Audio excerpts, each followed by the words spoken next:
umuco mu iterambere.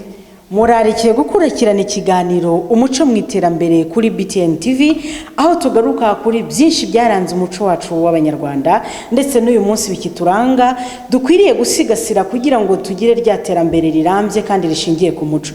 Nta terambere ntaho twaba tugana, kandi nta n'iterambere ridashingiye ku muco ryaba rifite aho turituganisha. Mbararikiye rero gukurikirana iki kiganiro. Twerekeje mu Kaniga ku kiraro cy'Inyambo, aho tugiye kubona n'izindi nyambo nyinshi ndetse tukabona n'uruhererekane rw'izindi nka uburyo zigenda zivuka kugeza ku nyambo. Ntimujye kure nyakira amashusho zanyu rero. Ntabwo ari inyambo zonyine turi burebe cyangwa se izo nka zonyine, kuko muri kino gihugu harimo n'izindi nka z'amahanga. Namwe wenda mushaka kuba muzibona ariko mutazi ngo iyi ni inka y'amahanga cyangwa se ni inka y'inyarwanda. Ni ngombwa ko tubisobanukirwa rero. Tugiye kuganira n'umubyeyi tusanga aho ngaho, ntimujye kure nyakira amashusho zanyu. Nitwa Metere Rutinywa Rugeyo. Aha rero ku kiraro cy'Inyambo, abandi umushumba mukuru waho, akaba ari giye ushinzwe iki kiraro n'izi nyambo ziraha. Ndabivugira ko ubundi ntabwo nakubwira ko ari izanjye, kuko twese tuba turagiriye igihugu. Umuco wa kera aho inyambo bazabaga ari z'umwami na rubanda rw'umwami. N'ubu rero nanjye ndi umushumba uragiriye inka z'igihugu. Umwami ntihari umwami ariko hari perezida wa repubulika. Ngira ngo icyo kintu urakizi ko Abanyarwanda ari bo bahagarariye. Buriya duhagarariwe n'abantu babiri, Imana y'u Rwanda na perezida w'u Rwanda. Rero nkaba ndi hano ari gihe mukuru w'iki kiraro cy'Inyambo, nkaba ndagiriye igihugu, nkaba ndaha ku kiraro cy'Inyambo. Mu gihe tugitegereje ko inka zitaha, tugiye kuganira mumenye inkomoko y'inyambo. Inyambo ubundi tuzibona biturutse kuki? Ese ubundi nizo nyambo zonyine dufite mu gihugu? Ese ubundi nizo nka zonyine dufite mu gihugu? Hari inkuku, hari inkungu, ni muzizi cyangwa se bamwe muri mwebwe murazizi. Reka umubyeyi wakomeje kudufasha kudusobanurira ibijyanye n'inka, ari we mushumba mukuru mu kiraro cy'Inyambo, atubwire itandukaniro ry'izo nka, inkuku, inkungu, inyambo. Urakoze cyane. Ubundi inka z'i Rwanda nkuru ni inkuku. Inkuku nizo nka z'i Rwanda nkuru. Abanyarwanda rero bagiye kubera ubuhanga bwabo no kuba bakunda inka banazizi neza, barazizamuye. Nkuko mubona ziriya z'amahanga nahoze mbereka, buriya ni ibintu baba bamazeho igihe bakora, bavangavanga, babangurira. Abanyarwanda rero nabo barabanguriye, babangurira inka zabo, bazishakira imfizi, barazibangurira, bazigeza ku rwego babonamo inka yitwa Inyambo, itangira gusumba inkuku. Barabanje bashaka imfizi nziza batoranyije mu buhanga bwabo, bayibangurira inka z'inkuku zari mu Rwanda, zari zisanzwe mu Rwanda zigiye cya Gihanga, zazanywe na Gihanga mu Rwanda. Ubwo iyo mfizi nziza uri kutubwira bayikuye mu Nyambo? Bayikuye mu Nyambo, mu karere. Urabona buriya karere, aka karere turimo kaba karimo inka, ariko ubuhanga bwo kuzibangurira ngo ube wazikuramo inyambo nibo bari babwihariye. Aba babyeyi bacu, abakurambere bacu, nibo rero bamenye uko batoranya imfizi baza kubangurira ya nka y'inkuku. Bayitoranya rero mu karere bari barimo muri icyo gihe, no mu nka zari zikarimo muri icyo gihe. Baraza rero bayibangurira inkuku. Inka ya mbere yazivutseho bayita ikigarama. Ikigarama ibitangiye kuzamuka isumba inkuku, ariko itaraba inyambo, kuko urumva ubwo bari mu nzira ibangurira basanga inyambo. Bongeye kuzibangurira zibyara inka bayita inkera kibumbiro. Kibumbiro sinzi kukizi cya Kinyarwanda. Ubwo bitangiye kuba inka ndende inywera mu kibumbiro, ubundi kiba kibumbiye nyine. Kubumbira barakizamura, ni ukuvuga ngo kiva hasi babumbira kizamuka, ikaba ishobora gushyikira amazi mu kibumbiro, bayita inkera kibumbiro. Inkera kibumbiro barongera barayibangurira nanone kuri ya mfizi bahereho y'inyambo. Iza kubyara nanone inka bita izimirizo. Izimirizo rero nizo zabyaye inyambo y'ingegene, batoranyamo inyambo y'ingegene, arizo ujya ubona, arizo wabonye mu Rukari, arizo zari zihari na kera bamurikiraga umwami cyangwa n'abandi bashyitsi bakomeye bagendereye igihugu, cyangwa n'abandi banyarwanda bishimye nk'igihe cy'umuganura nk'uyu munsi. bakazibamurikira babereka ibyiza by'igihugu cyabo. Nuko nguko inyambo abanyarwanda nibo bayiremye, ni yabo, ariko amateka y'igihugu urayazi, hari abatangiye kuziyitirira mu karere bakaziha n'andi mazina ajyanye nabo n'ibihugu byabo, ariko mu by'ukuri bakurikiranye usanga ntabwo bafite umwimerere wazo, n'inka z'abanyarwanda.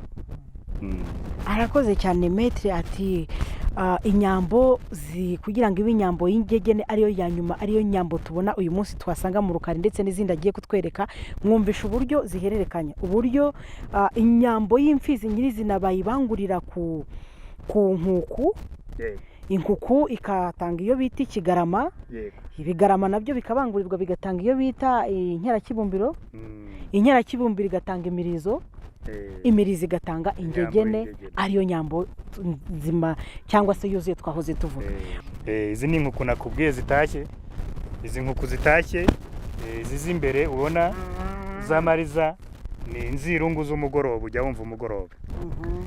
Iyindi iri inyuma yazo ubona n'urwirungu bita urwirungu rw'amakoma.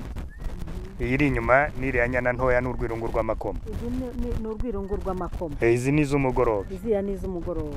Hari biterwa n'ahantu abantu batuye bakakubwira ngo ni urwirungu rw'amamera, abandi bati ni urw'amakoma. Urumva bagenda babigarura ku muco w'abanyarwanda n'ibitunze abanyarwanda. Byose urumva ko inka ziza mu muco w'abanyarwanda. Umugoroba cyangwa rw'amamera, urw'amakoma, byose urumva biragusha mu muco w'abanyarwanda. Ese umuntu yabisanisha n'ariya mabara zifite, kuko urabona urwirungu rw'amamera zifite amabara ameze nk'amamera, urwirungu rw'amakoma zifite amabara nk'amasaka y'amakoma. Ese umuntu yatekereza ko baba bagendeye kuri ayo mabara ya biriya bihingwa dufite? Nibaza ko bishobora kuba bifitanye isano, kuko ni imbuto nkuru. Izo mbuto zombi ni nkuru kandi abanyarwanda bazikoresheje kera. N'izi nka zihari, noneho ikintu bayibonye ari cyiza burya bavuga ko gisa n'inka, n'umukobwa mwiza asa n'inka. Urumva, umukobwa mwiza asa n'inka, umukobwa udasa n'inka bafite ukundi asa. Rero n'amasaka nk'ikintu abanyarwanda bifashishije kera, bagakuramo ikigage bakenze, amakoma nayo yari afite imirimo myinshi akavamo umutsima. Mwe muri bato ntimubuzi bawitaga rukacarara cyangwa yego. Ibyo byose rero bisa n'inka, ibyiza bisa n'inka. Ndibaza rero ko kuvuga ko bifite icyo bipfana ari ukuri. Urakoze cyane. Nyuma y'inkuku rero turaza kubona izindi zitwa inkungu. Nyuma y'inkungu tuze kubona inyambo. Ngira ngo niba mwitegereje neza murebe izi nka kugira ngo mubashe kuzitandukanya. Ejo nujya mu muhanda ukazahura n'izi nka, uzamenye ngo i Rwanda dufite inka izi n'izi. Tujya tugira ibintu bidusetsa ukabona umwana rwose kubera ko ntibaba barabonye inka, yabona amata bayazanye mu rugo bakumva ko ari amata yo ku gicuba, ntibazi ko ari amata y'inka, ariko hamwe n'iya mashusho wenda baramenya aho amata aturuka. Izi rero izi ni inkungu. Izi nkungu rero zivuka mu nkuku, ntabwo ari inkungu zivuka mu nyambo. Izi ni inkungu zivuka mu nkuku, bivuze ngo ni inkuku z'inkungu. Kavukire iriya y'imbere ni umukara, iyi ngiyi ni umusengo iyikurikiye nayo ni umukara, ariko murabona ko zigiye zifitemo n'utundi tubara tujya kwera. Ubundi iyo amabara abaye menshi ziba ibibamba, iyo amabara abaye menshi mu mukara yera, inka iba ari ikibamba. Iyo abaye menshi mu bihogo nk'iriya y'imbere cyangwa mu igaju, ihinduka umusengo. Bwaba ari ububara buto ikaba ubugondo, bwaba ari buto mu bihogo, mu ibara ry'ibihogo ikaba ubugondo bita ubugondo bw'izagiriza. Yaba bwaje mu mukara ikaba ubugondo mu mukara. Hari amabara tugenda tugira ari abiri. Wabonye inzirungu z'umugorobi n'inzirungu z'amakoma. Ubu rero iyi ni imikara. Iyo igize utubara duto twera ihinduka ubugondo. Bwaba utwo tubara twaje mu bihogo cyangwa mu igaju igahinduka ubugondo bw'izagiriza. Abantu babyumva bimenye cyane. Nuvuga ngo utubara dutoya mu mukara ni ubugondo. Utubara twera dutoya mu bihogo igahinduka ubugondo bw'izagiriza. noneho amabara yaba ari manini mu mukara yera igahinduka ikibamba, yaba ari manini mu bihogo cyangwa mu igaju igahinduka umusengo. ngira ngo abatari babizi rwose ibintu mubifate ni umuco wacu, ntidukwiriye kwemera kucika, tubimenye n'ujya uhura n'inka mu nzira cyangwa se aho uyibonye umashe kuzitandukanya, kuko ni umuco wacu dukwiriye kuwumenya, kandi inka ni ubuzima, inka ni ubuzima cyane rwose. nyuma yo kubona rero izi nkungu, ariko inkungu mbonye hari ikindi kintu zitandukanye n'inkoko, nta mahembe zigira. Ntayo, zivuka zimeze kuriya. Ibyo nagusobanuriye ko ubu ngubu ikidushimisha nuko tuzigarura, noneho abahanga bacu turiho tugenda tubona, nizerage ko bazabibona, kuko abakurambere bacu babikoze nta bintu bibafasha bafite, bafashwa na gakondo y'umwimerere wabo. Ababo babonye n'ibindi byuma n'ibindi bigenda bibafasha, bakazareba mu maraso bimbitse, tukamenya niba ari ubwoko butwihishemo hagati y'izo nka zacu. Impamvu muri make tukayisobanukirwa neza muri iki gihe. Uretse ko burya uvuga amateka wirinda kuyashakira ibisobanuro mu gihe kitari icyayo. Mu gihe cy'abakurambere bacu zabaye ubwoko butatu. Iki gihe rero turimo cyo ushobora kumbaza uti mu maraso bimeze bite? Ubwo icyo gihe ntibyakoraga ibyo by'amaraso, hakoraga uko babanguriye inka, bakanareba n'ibisekuru ibyaye ibyara inkungu koko, bakemeza ko ari inkungu. Ariko biri mu bwenge, kuko iyo bajyaga gukosha imfizi y'inkungu babanzaga kureba ko ifite ibisekuru 4 bya nyina na za nyirakuru zayibyaye ari inkungu, kugira ngo bemeze ko nibashyira mu nka zifite amahembe ko kizaba byarira inkungu. Urumva ko hari mu bwenge, yenda buzagira aho buhurira n'ibiriho ubu ngubu. Ni uko nguko bimeze. Ugize uti bagombaga gukoresha ubwenge bwabo kugira ngo bamenye koko iyi nka ko ari inkungu. Mpitangira amatsiko yo kwibaza ngo izi zitambutse tubonye ko ari inkungu z'inkuko, nta mahembe zifite, ndetse na za nkuku zigeze gutambuka zari zifite mahembe ariko atari maremare nk'ay'inyambo. Tanibaza ngo inkungu z'inyambo zo ziba zifite amahembe mato byibuzeho gato, cyangwa ntayo ziba zifite? Oya, ntayo ziba zifite, ziba ari inkungu rwose z'umwimerere zidafite ihembe. Ari naho hari amatsiko, amatsiko akomeye, niyo nkuku y'inyambo n'inkungu bigahora biza mu miryango yazo. Ushobora no gutereka imfizi y'inkungu ikabyara inka ifite amahembe. Biturutse kuki? Kuri bimwe nakubwiye by'amaraso biba bitwihishe, tutarasobanukirwa neza by'ukuntu zihererekanya ubwo bumwe bwazo. Urakoze cyane. Nyuma rero yo kubona izi nka z'inkungu, ngira ngo murazibonye zitambutse, tugiye kureba mu kanya gato cyane izindi nka z'inyambo zitambagira ahangaha zitaha. Ngira ngo uduteza amatwi ndetse unatureba kunyakira amashusho ye ari kumenya ubusobanuro bw'inyambo zitambutse nk'uko mwazibonye. Inkungu murazibonye, tugiye kureba n'inyambo, biduhe no kubasha kurushaho gusobanukirwa byimbitse inka dufite mu Rwanda naho zitandukaniye n'iz'amahanga. Ngira ngo mwigeze kuyibona ibanguriye, ivanze n'inyamahanga ndetse n'inyarwanda. Ibi ni ibintu dukwiriye kumenya ko n'umuco wacu, kandi tukabisigasira. Nibyo bituranga, ntabwo dukwiriye gufata iby'ahandi twirengagije iby'iwacu. Turabona umukumbi w'intama ahangaha ziri gutambuka. Izi ntama zivuze iki mu nka? Urakoze. Izi ntama nazo ni za kera mu Rwanda. Inka zageze mu Rwanda, zihageze zizanywe na Gihanga wahanze u Rwanda, n'intama zari ziri kumwe. Intama rero bayita imana y'inka. Abanyarwanda bakavuga ko inka zirimo intama zidakubitwa n'inkuba. Uretse ko nta naho nanjye nabibonye, njya numva inkuba zikunda gukubita inka, ariko akenshi zikubita izitarimo intama. Ibyo rero ni bari bafite uko babigenzuye, bakavuga ko ari imana y'inka zikabana. Iyo zibaye nyinshi rero ziba umukumbi. Iyo zikiri nke ntiziva mu nka, zigendera mu nka. Ariko iyo zabaye umukumbi urazisobanura, urumva ntizabana n'inka ngo bikunde, inka zazikandagira. Intama rero ni ibintu nabyo biri mu muco wacu, ni amatungo agendana n'inka. Aha, amatsiko aracyari menshi. Ngira ngo murabona ko na hano hari umukumbi w'intama. Ng'intama akaba ari imana y'inka, abatari babizi mu bimenye. Iyo zibaye nyinshi barazisobanura, kuzisobanura no kuzitandukanya n'ishyo ry'inka kugira ngo zibe umukumbi wihariye, ariko iyo zikiri nkeya mwabyumvishe zigumana n'inka zikagendana. Mwumvishe ko intama nazo ari ingenzi, ari iz'umumaro, kuko ishyo ririmo intama ntabwo zikubitwa n'inkuba. Aborora rero, aborozi nababwira iki? Uyu ni umuco dukwiriye gusigasira.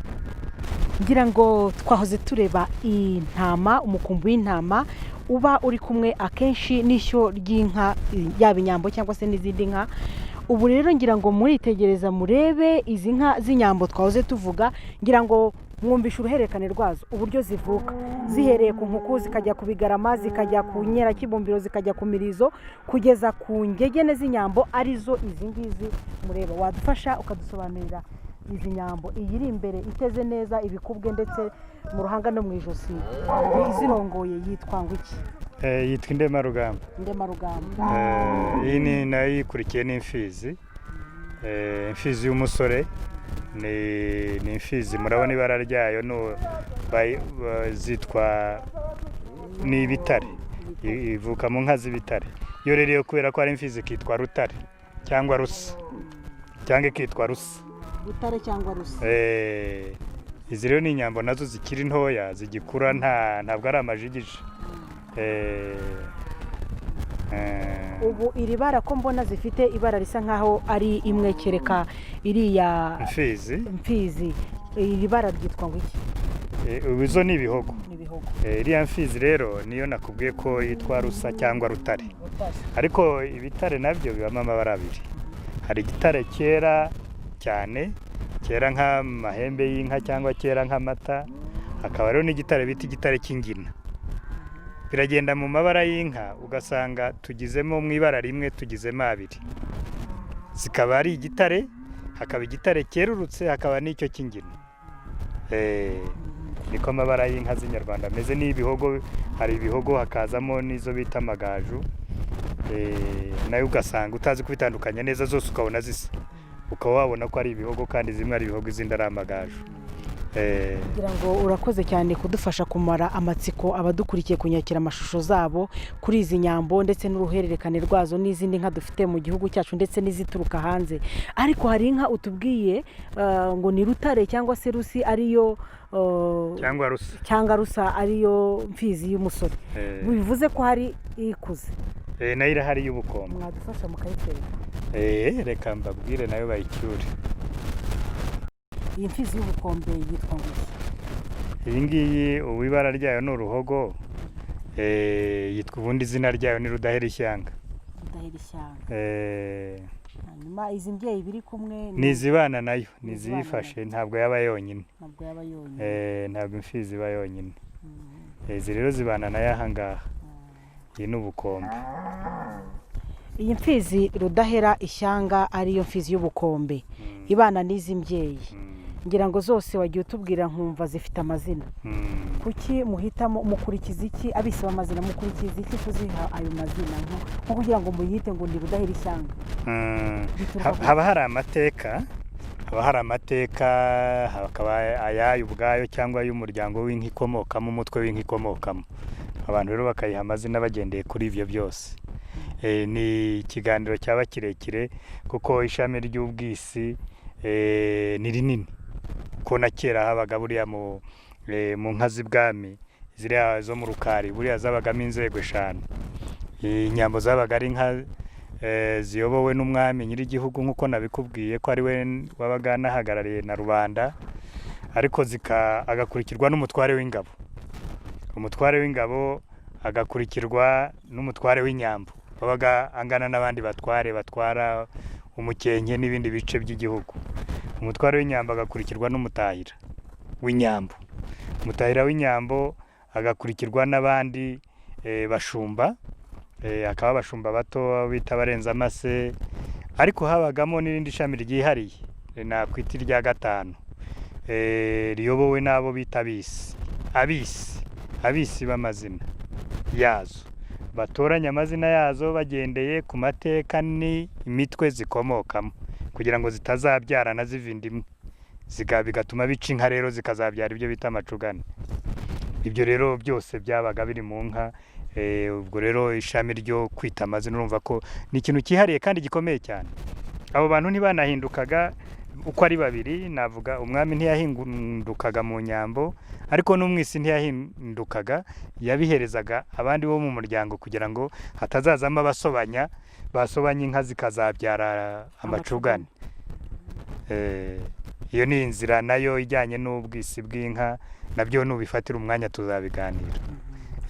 Urakoze cyane gusobanura abadukurikiye, ngira ngo bamenye impamvu ndetse n'inkomoko y'izi nyambo ndetse n'ayo mazina muri kutubwira. Rero nk'uko mwabibonye turi muri rwa rugo rw'inyambo cyangwa se mu kiraro cy'inyambo, mwabonye ibikoresho byinshi bitandukanye. Hano rero mu kiraro cy'inyambo hari inyoni, umuntu yazita inyoni, ariko zifite izina ryazo ribugenewe. Baradufasha kudusobanurira iryo zina ririhe, badusobanurira n'akamaro k'izi nyoni, icyo zimaze ahangaha mu kiraro cy'inyambo. Murakoze.